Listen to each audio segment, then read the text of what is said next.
Welcome to ஆத்மா.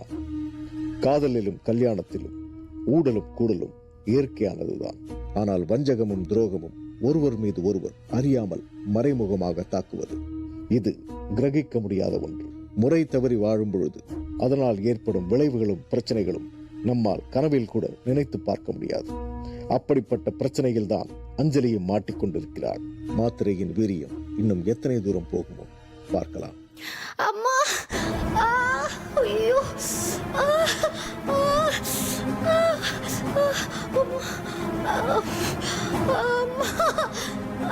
அஞ்சலி, என்னாச்சு? டேய், என்னாச்சு? வயிறு ரொம்ப வலிக்குது. ஐயோ, ரொம்ப வலிக்குது.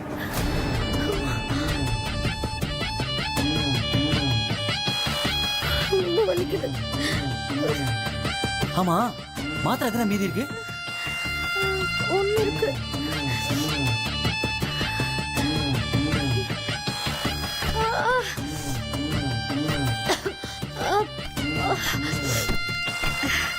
பாப்பா உதைக்குதுன்னு நினைக்கிறேன்.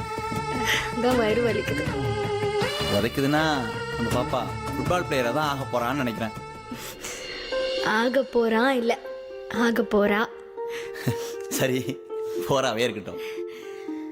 சரி சொல்லு, நம்ம குழந்தை எப்படிலாம் நீ வளர்க்கணும்னு நினைக்கிற? மத்த அப்பாங்க மாதிரி இல்லாம என் குழந்தைக்காக எல்லாத்தையும் நான் தான் பண்ணுவேன். ஓ, எப்படி? பாப்பாவுக்கு மேக்கப் போட்டு திருஷ்டி போட்டுலாம் வைப்பேன். அப்புறம் பாப்பா அழுதுச்சுன்னா தாலாட்டு பாடியே தூங்க வச்சிருவேன். பாப்பாவுக்கு நடவண்டி எல்லாம் ஓட்ட பழகி கொடுப்பேன். இப்படி அணுவா ரசிச்சு நம்ம பாப்பா வளர்ப்பேன். இன்னைக்கு நிரஞ்சனா கிட்ட நம்ம விஷயத்தை பத்தி சொன்னேன். அவ எங்க அம்மா கிட்ட சொல்லிடுவேன்னு மிரட்டுறா. நீ என்னை ஏமாத்திடுவேன்னு சொல்றா. என்ன கல்யாணம் பண்ணிப்பல? அஞ்சலி, உன்னை ஏமாத்திட்டு போறதுக்கு நான் உங்ககிட்ட லிமிட் கதறல இருந்தா குழந்தை வேற உதைக்க ஆரம்பிச்சிருச்சு. எனக்கு ஒரு நாள் தான் டைம். என்ன கல்யாணம் பண்ணிக்கோ. என் மேல நம்பிக்கை இல்லல? ஏய் சீச்சி, அப்படிலாம் இல்லடா. அவன் எங்க அம்மா கிட்ட சொன்னா பெரிய பிரச்சனை ஆயிடும். எங்க அம்மா ஊர்ல இருந்து கிளம்பி வந்துடுவாங்க. நாம அப்படி கல்யாணம் பண்ணிக்காம யாருக்கும் தெரியாம வாழ்ந்துட்டு இருக்கிற வாழ்க்கையை பத்தி பிரச்சனை பண்ணி சந்தி சிரிக்க வச்சிடுவாங்க. அதனாலதான் சொல்றேன்.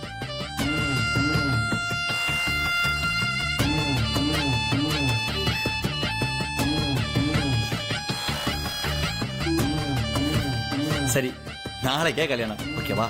நிஜமாவா? சரி, இங்க பாரு, ஃபர்ஸ்ட் நீ மாத்திரையை சாப்பிடு.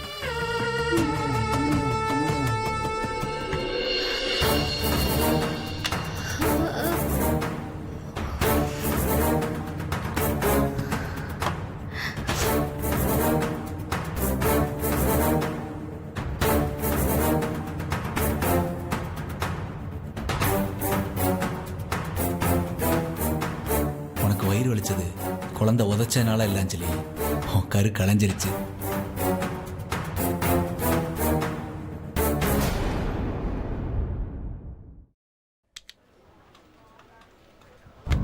அக்கா, திருட்டு கல்யாணம் பண்ணிக்கிட்டு அம்மா கிட்ட செருப்படி வாங்க போறியா? பாத்துக்கலாம்.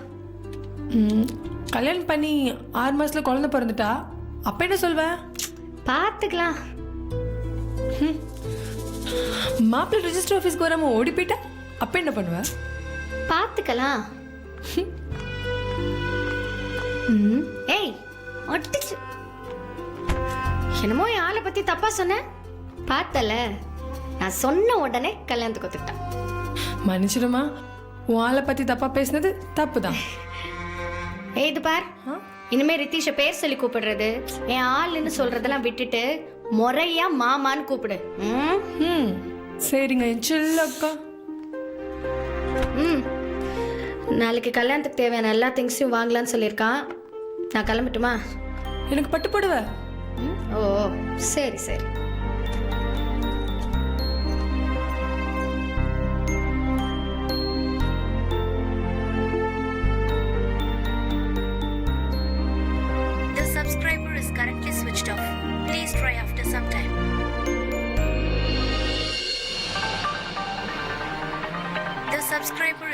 is switched off.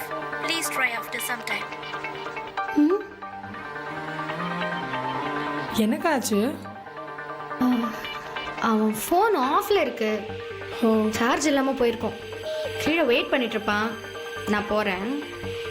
பாய். அக்கா பட்டுப்படவை மறந்துடாத. சரிடி.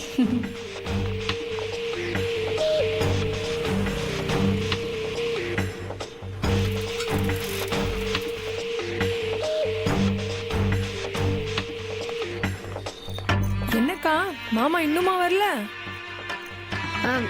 ரித்தீஷ்க்கு ஆஃபீஸில் நைட் டியூட்டி போட்டிருக்காங்கன்னு நினைக்கிறேன். ஓகே, மாமாவோட ஆஃபீஸ் லேண்ட்லைன் நம்பர் இருக்கா? ஒரு நிமிஷம்.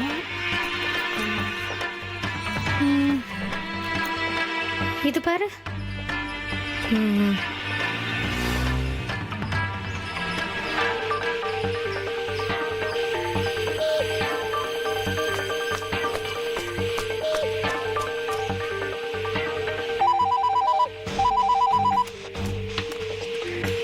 Hello hello ma'am. மேம் உங்கள் ஆஃபீஸில் ரித்தீஷ்க்கு கனெக்ட் பண்ண முடியுமா? சாரி மேடம், அவர் காலையிலேயே ரிசைன் பண்ணிட்டு போயிட்டாரு.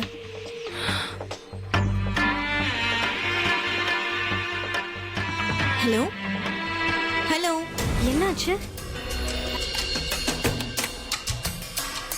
என்ன? இந்தா ஒன்றும் இல்லை, கொஞ்சம் அமைதியா இரு. ஆட்டோ ஆட்டோ வா ஏறு. எங்கம்மா போகணும்? அண்ணா வலசர் பக்கம் போங்கண்ணா. சரிம்மா. என்னன்னு சொல்லேண்டி. வீட்டுக்கு யார்கிட்ட இருக்கு? ரித்தீஷ் கிட்ட தான் இருக்கு. ஓகே அண்ணா இங்க நிப்பாட்டிக்கோங்கண்ணா.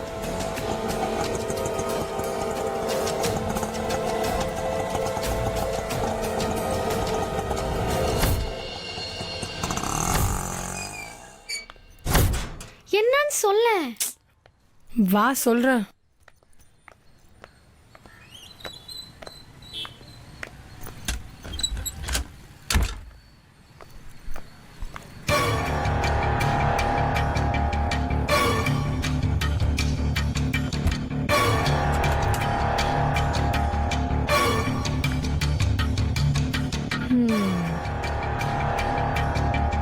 சரி, அவன் திங்ஸ் எல்லாம் இருக்கான்னு பாரு. என்னன்னு கொஞ்சம் சொல்றியா? அவன் ஆஃபீஸ்லேருந்து வேலையை விட்டானா. அதான் வீட்டில் இருக்கானான்னு பார்க்கலான்னு உன்னை கூட்டிகிட்டு வந்தேன். கதவு திறந்துருக்கு, பைக் இல்லை, ஃபோனும் சுவிட்ச் ஆஃபு. பக்கத்தில் போயிருந்தா திங்ஸ் இருக்கும். உன்னை விட்டுட்டு ஓடி போக பிளான் பண்ணியிருந்தா எல்லாத்தையும் எடுத்துகிட்டு போயிருப்பான். அதான் பார்க்க சொன்னேன், பாரு. போ.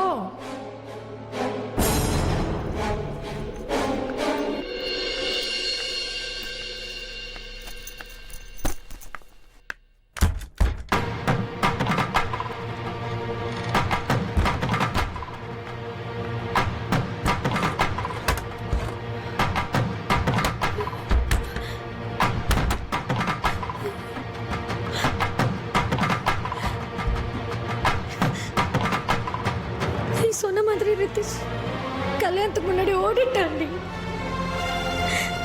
சர்டிபிகேட்ஸ் கூட எடுத்துட்டு போயிட்டான்.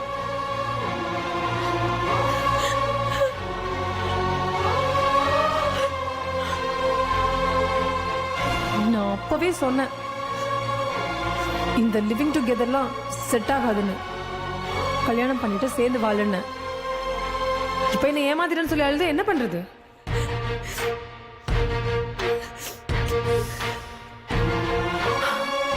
அக்கா அழாதக்கா, அழாதன்னு சொல்றல்ல. சரி வா, போலீஸ்ல போய் கம்ப்ளைண்ட் கொடுக்கலாம். போலீஸ் போனா அம்மாக்கு விஷயம் தெரிஞ்சிடும். அம்மாக்கு தெரிஞ்சா கொன்னிடுவாங்க. நீ தானே சொன்ன. சரி, எனக்கு தெரிஞ்ச ஒரு போலீஸ் ஆஃபீஸர் இருக்காங்க.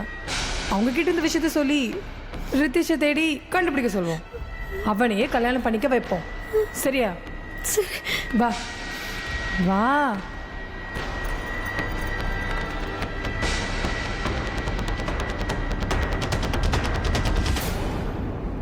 எதுல மாடர்ன் கலாச்சாரங்கிறதே இல்லையா? லிவிங் டுகெதரா இருந்து தான் ஒருத்தனை பத்தி தெரிஞ்சுக்கணுமா? ஏன் நம்ம அம்மா அப்பா பாட்டி தாத்தா இவங்கெல்லாம் ஒருத்தருக்கு ஒருத்தர் முகம் பார்க்காமலே கல்யாணம் பண்ணிட்டு சந்தோஷமா வாழல? அப்படி கல்யாணம் பண்ணிட்டு வாழ்ந்தவங்க கூட கோர்ட்டுக்கு வந்து நிக்கல. ஆனா இன்னைக்கு காலேஜ் பொண்ணுங்களும் தோ இந்த மாதிரி லிவிங் டுகெதரா இருக்கிறவங்களும் தான் கோர்ட்டுக்கு வந்து நிக்கிறீங்க. முதல்ல ஐடி பொண்ணுங்க தான் கல்யாணத்துக்கு முன்னாடி இப்படி வந்து நின்னாங்கன்னு பார்த்தா, ஆனா இன்னைக்கு நிறைய ஹாஸ்பிட்டல்ல காலேஜ் பொண்ணுங்களும் வேலைக்கு போற பொண்ணுங்களும் கர்ப்பமாவது சகஜமா போச்சு. அப்புறம் ஆபாஷன் பண்ண வேண்டியது. அவன் தான் ஏமாத்திட்டு போயிட்டானேம்மா. மறுபடியும் தேடி கண்டுபிடிச்சிட்டா மட்டும் அவனோட நீ சந்தோஷமா வாழ்ந்துட முடியுமா என்ன? போமா, அவனை பத்தி நினைச்சுட்டு இருக்காம அடுத்து ஆக வேண்டியதை பாரு. யார் துணையும் இல்லாத அஞ்சலியும் நிரஞ்சனாவும் காவல்துறை அதிகாரியின் உதவியை நாடினார்கள். அதிர்ந்து போனாள் அஞ்சலி. மனதை பரிமாறிக்கொள்வதுதான் காதல் என்ற காலம் போய் உடலை பரிமாறிக்கொள்வதுதான் காதல் என்றாகிவிட்டது. இதனால் பாதிக்கப்படுவது நேரடியாக இவர்கள் மட்டுமல்லாது இவர்கள் நெருக்கத்தால் உருவாகும் அந்த கருவின் எதிர்காலமும் தான். ஏற்கனவே ரித்தீஷ் கொடுத்த மாத்திரையின் வீரியத்தால் கரு கொஞ்சம் கொஞ்சமாக அழிக்கப்படுவதை அஞ்சலி அறிந்திருக்க வாய்ப்பில்லை. இனி அவளது நிலைமை என்ன பார்க்கலாம். நிரஞ்சனா, நீ கொஞ்சம் சொல்லி புரிய வை. Okay madam. போயிட்டு வாங்க. வாக்க போலாம்.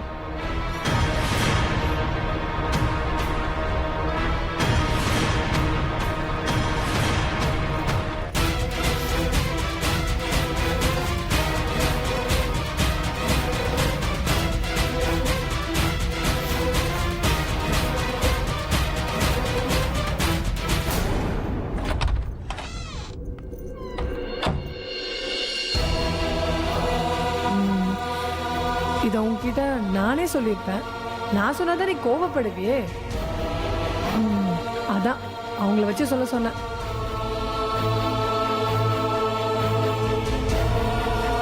அவங்க சொல்றதுதாங்க கரெக்டு. உன் பழைய வாழ்க்கையை மறந்துடு.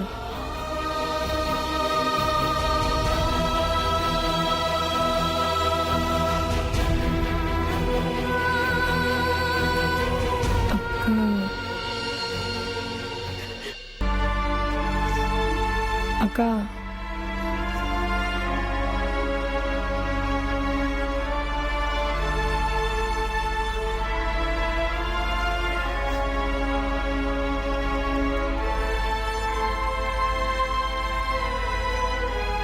நாளைக்கு காலைல ஹாஸ்பிட்டலுக்கு போறோம். வா.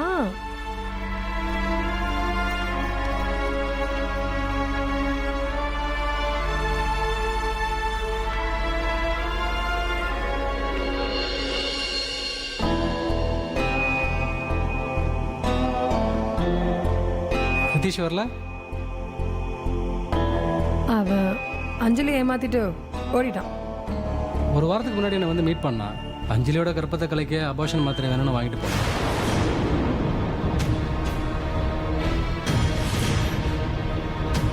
நான் சத்து மாத்திரை தான் கொடுத்தேன். பட் நீங்கள் வந்திருக்கதை பார்த்தா அவன் கேட்டதையே நானும் கொடுத்துருக்கலாம் போல.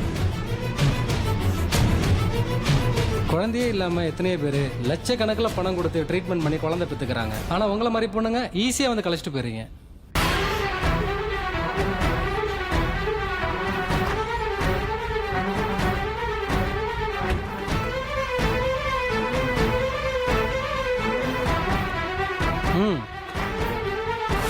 கலைச்சிடலாம். இதனால உங்கள் ஹெல்த்துக்கு எந்த பிரச்சனையும் இல்லை அஞ்சலி. கொஞ்சம் அதில் போய் படுங்க அஞ்சலி. போக்கா.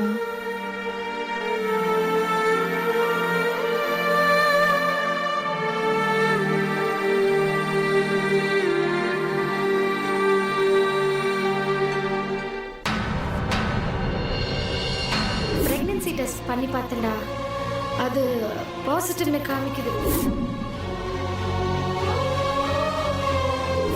ஒன்று பிறந்தா ஏன் பேர்ல ஆரம்பிக்கிற மாதிரி வைக்கணும். ஓகேவா?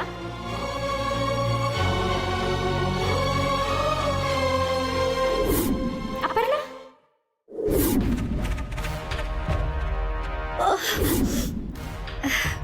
பாப்பா உதைக்குதுன்னு நினைக்கிறேன். வயிறு வலிக்குது. நான் கலைக்க மாட்டேன். என் குழந்தைய நான் கலைக்க மாட்டேன். அக்கா இது என் குழந்தை, நான் கலைக்க மாட்டேன். அதெல்லாம் பயப்படுறதுக்கு ஒன்றும் இல்லைம்மா. பயப்படாத, எல்லாம் நார்மலாக தான் இருக்கு.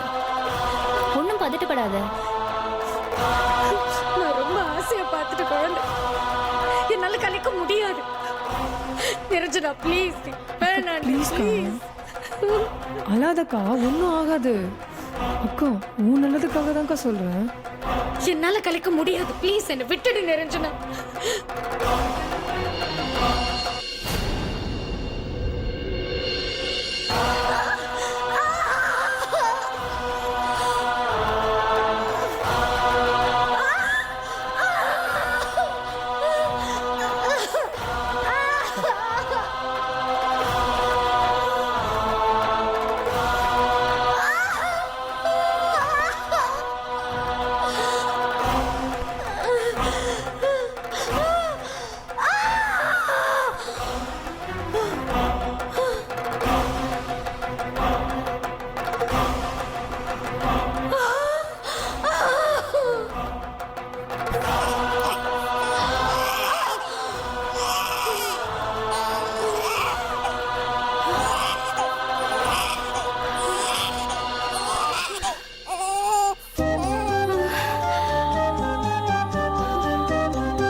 பல இன்னல்களுக்கும் இடையூறுகளுக்கும் நடுவில் அஞ்சலி தன் ஆசை மகளை பெற்றெடுத்து விட்டாள்.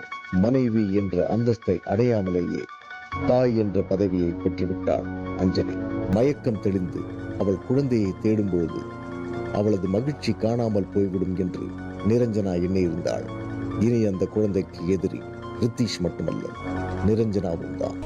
அஞ்சலியின் ஆசை மகளை நிரஞ்சனா அனாதை ஆசிரமத்தில் விட்டிருந்தார். அபர்ணா எப்படி ஆவியாக அலைந்து கொண்டிருப்பாள்? பாவம், அந்த சிசு வாழ்க்கை வாழ்வதற்காக அந்த கூடையில் பயணிக்கிறதா, அல்லது வாழ்க்கை முடிந்து போக அந்த கூடையில் பயணிக்கிறதா? யார் அறிவார்? இப்போது நிரஞ்சனா மட்டுமே அறிவாள். பார்க்கலாம்.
இந்த உலகையே பார்க்காத அந்த சிசு கால்வாயில் தூக்கி வீசப்பட்டது எந்த வகையில் நியாயம்?